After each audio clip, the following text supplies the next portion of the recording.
দেখুন এখানে একজন গ্রামের মধ্যে মহিলারা যেভাবে থাকে, গ্রামের মধ্যে উঠানের সাইড করে সবজি লাগায়, সেভাবে রয়েছে অনেক। এই সাইডটা গ্রামের ঘর বাড়ি যেমন হয় মাটির, তেমনই করে রেখেছে।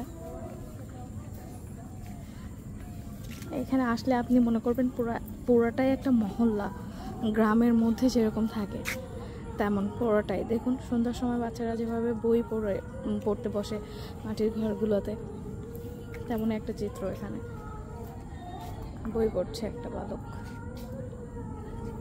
যে সবজি তুলছে।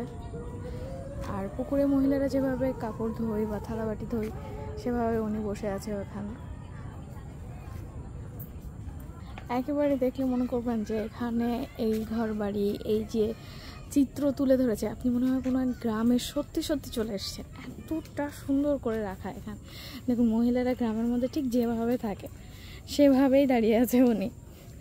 আর মানে গ্রামের যে ঐতিহ্য পালকি, এখন আর তো এগুলো দেখাই যায় না, তারপরেও 6 বেহারার পালকি এটা রেখেছে। আয়নাবুড়ির কিন্তু অনেক গল্প শোনাচ্ছে, তাই না? এটা হচ্ছে আয়নাখুড়ির রান্নাঘর যেমন হয় আর কি।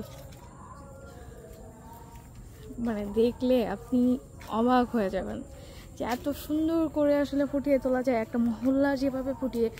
মহল্লা যেভাবে থাকে, গ্রামের মানুষজন একই মহল্লার মধ্যে যেভাবে মিলেমিশে থাকে, ঠিক সেরকম সুন্দর করে এখানে সব কিছু তুলে ধরা হয়েছে। দেখুন মাটির চুলা, মাটির হাঁড়িকেন, এগুলো কিন্তু এখন দেখাই যায় না, তারপর কত সুন্দর করে তুলেছে। গ্রামে যারা গ্রাম সম্পর্কে জানেন তারা জানেন যে আগের যুগের মানুষ গোলা, মানে তখন তো ধান রাখার জন্য গোদাম ঘর এসব কিছু ছিল না, তখন গোলা ব্যবহার করা হতো। ধান বা প্রয়োজনীয় জিনিসপত্র ওর ভিতরে রেখে এরকম ঘরের মতো রাখার পরে তালা মেরে রাখতো। এই সেই গোলাটা করা। এটা বসে থাকার জন্য একটা সুন্দর জায়গা। সব কিছুই অসম্ভব সুন্দর। এখানে একটা চিত্র দেখুন, যে গ্রামের স্কুলে যেভাবে সাইকেল চালিয়ে যাওয়া হয়, সে একটা চিত্র এখানে দেয়া হয়েছে, সুন্দর। আর আরও একটা সুন্দর জায়গা আছে, পুরোটাই খুব সুন্দর। আমি বুঝতে পারছি না কোন সাইড দিয়ে যাব,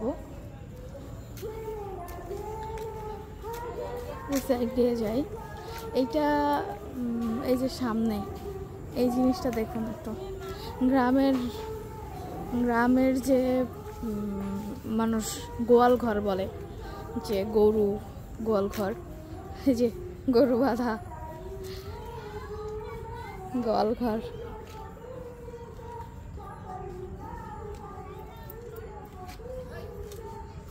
এখানে একটা ফুল গাছ লাগানো হয়েছে, গাছ টাইপ আর কি। যে গ্রামের মানুষ কিন্তু ওই গরু ঘর যে দেখলে গরুর গোবর দিয়ে ঘুঁটে দেয়, এগুলোকে আমরা ঘুঁটে বলি, যে উনি ঘুঁটে দিচ্ছে, সেরকম একটা চিত্র।